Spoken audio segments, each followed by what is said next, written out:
Hi, it's XIAOMI XIAOMI 13 Pro and I'll show you how to check battery temperature with Ampere app on this device.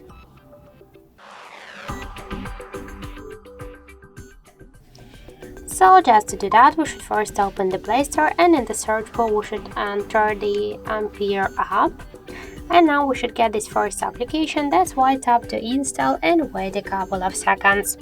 Then click to open the app, tap to yes to agree, click close, and on the left down corner tap to OK. Then you'll see here information about your battery temperature, and in my case that's 34 and 4 degrees, 33. And also we can find here more information like the battery health, capacity, voltage, Android version, and more other info. So that's it, thank you for watching, and if you find this video helpful, don't forget to leave a like, comment, and to subscribe our channel.